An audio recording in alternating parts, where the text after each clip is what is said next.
J'entendis à l'étage au-dessus d'une autre des airs de Manon, joués par une voisine. J'appliquai leurs paroles que je connaissais à Albertine et à moi, et je fus rempli d'un sentiment si profond que je me mis à pleurer. C'était, hélas, l'oiseau qui fuit ce qu'il croit l'esclavage le plus souvent. La nuit d'un vol désespéré revient battre au vitrage. Et la mort de Manon. Manon, réponds-moi donc. Seul amour de mon âme, je n'ai su qu'aujourd'hui la bonté de ton cœur. Puisque Manon revenait à Desgrieux, il me semblait que j'étais pour Albertine le seul amour de sa vie. Hélas, il est probable que si elle avait entendu en ce moment le même air, ce n'eût pas été moi qu'elle eût chéri sous le nom de Desgrieux, et, si elle en avait eu seulement l'idée, mon souvenir lui empêchait de s'attendrir en écoutant cette musique qui rentrait pourtant bien, quoique mieux écrite et plus fine, dans le genre de celle qu'elle aimait.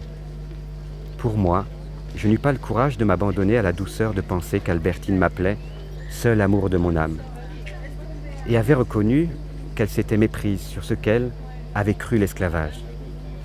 Je savais qu'on ne peut lire un roman sans donner à l'héroïne les traits de celle qu'on aime.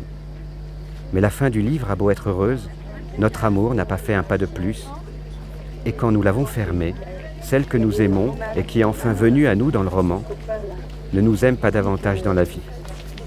Furieux, je télégraphiai à Saint-Loup de revenir au plus vite à Paris, pour éviter au moins l'apparence de mettre une insistance aggravante dans une démarche que j'aurais tant voulu cacher.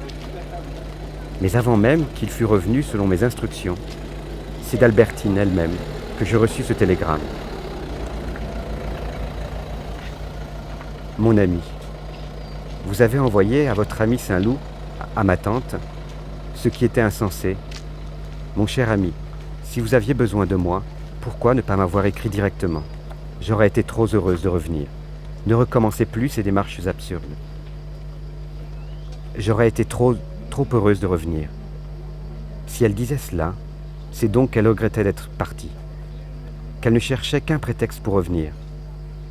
Donc, je n'avais qu'à faire ce qu'elle me disait, à lui écrire que j'avais besoin d'elle, et elle reviendrait. J'allais donc la revoir, elle, l'Albertine de Balbec, car depuis son départ, elle était redevenue pour moi, comme un coquillage auquel on ne fait plus attention quand on l'a toujours sur sa commode, une fois qu'on s'en est séparé pour le donner ou l'ayant perdu, et qu'on pense à lui, ce qu'on ne faisait plus. Elle me rappelait toute la beauté joyeuse des montagnes bleues de la mer. Et ce n'est pas seulement elle qui est devenue un être d'imagination, c'est-à-dire désirable, mais la vie avec elle, qui était devenue une vie imaginaire, c'est-à-dire affranchie de toute difficulté, de sorte que je me disais, comme nous allons être heureux. Mais du moment que j'avais l'assurance de ce retour, il ne fallait pas avoir l'air de le hâter, mais au contraire effacer le mauvais effet de la démarche de Saint-Loup, que je pourrais toujours plus tard désavouer en disant qu'il avait agi de lui-même, parce qu'il avait toujours été partisan de ce mariage. Cependant, je relisais sa lettre et j'étais tout de même déçu du peu qu'il y a d'une personne dans une lettre. Sans doute les caractères tracés expriment notre pensée, ce que font aussi nos traits. C'est toujours en présence d'une pensée que nous nous trouvons. Mais tout de même, dans la personne, la pensée ne nous apparaît qu'après s'être diffusée dans cette corolle du visage, épanouie comme un nymphéa. Mais tout de même, dans la personne, la pensée ne nous apparaît qu'après s'être diffusée dans cette corolle du visage épanoui comme un nymphéa. Cela la modifie tout de même beaucoup. Et c'est peut-être une des causes de nos perpétuelles déceptions en amour que ces perpétuelles déviations qui font qu'à l'attente de l'être idéal que nous aimons, chaque rendez-vous nous apporte une personne de chair qui tient déjà si peu de notre rêve. Et puis, quand nous réclamons quelque chose de cette personne, nous recevons d'elle une lettre, ou même de la personne il reste très peu. Comme dans les lettres de l'algèbre, il ne reste plus la détermination des chiffres de l'arithmétique, lesquels déjà ne contiennent plus les qualités des fruits ou des fleurs additionnées. Et pourtant, amour, être aimé, ces lettres, c'est peut-être tout de même des traductions, si insatisfaisant qu'il soit de passer de l'un à l'autre, de la même réalité. puisque la lettre ne nous semble insuffisante qu'en la lisant, mais que nous suons, morts et passion, tant qu'elle n'arrive pas, et qu'elle suffit à calmer notre angoisse, sinon à remplir, avec ses petits signes noirs, notre désir, qui sent, qu'il n'y a là, tout de même, que l'équivalence d'une parole, d'un sourire, d'un baiser, non ces choses mêmes.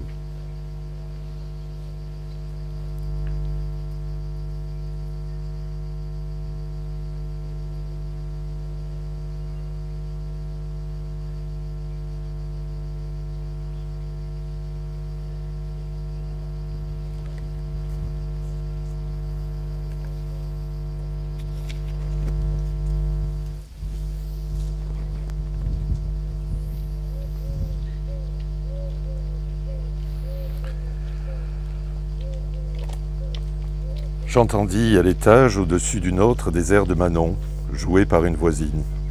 J'appliquai leurs paroles que je connaissais, à Albertine et à moi, et je fus rempli d'un sentiment si profond que je me mis à pleurer. C'était, hélas, l'oiseau qui fuit ce qu'il croit l'esclavage.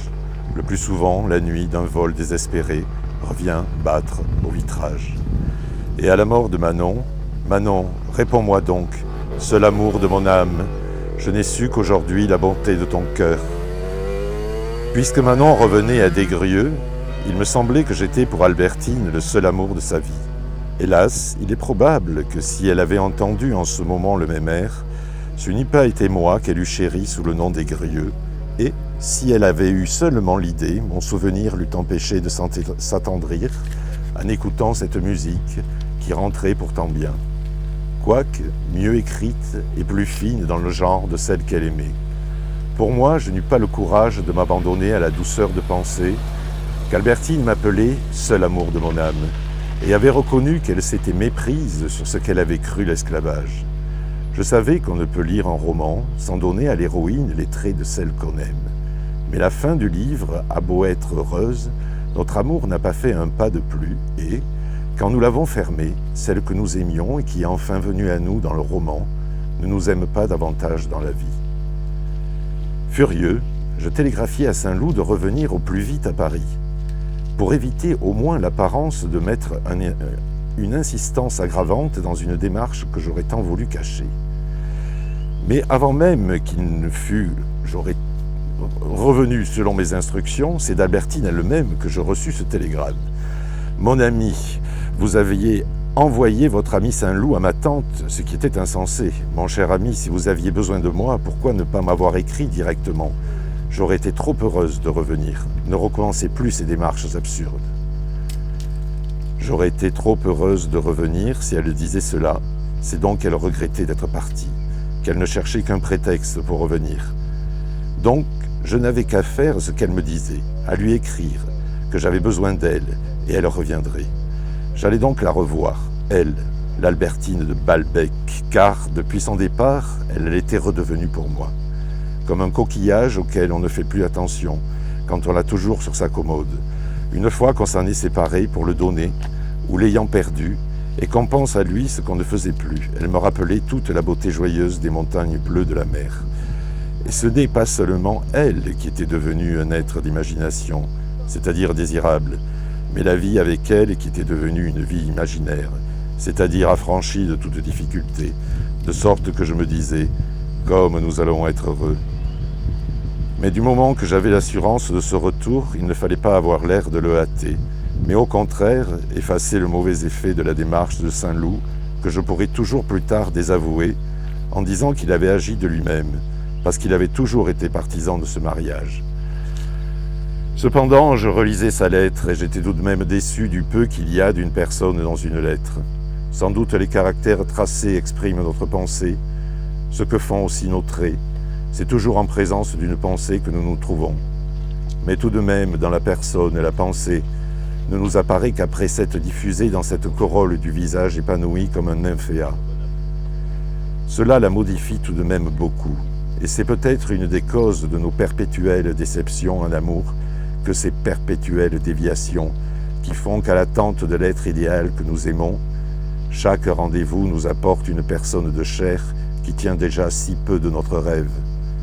Et puis, quand nous réclamons quelque chose de cette personne, nous recevons d'elle une lettre ou même de la personne, il reste très peu. Comme dans les lettres de l'algèbre, il ne reste plus la détermination des chiffres de l'arithmétique, lequel déjà ne contiennent plus les qualités des fruits ou des fleurs additionnées.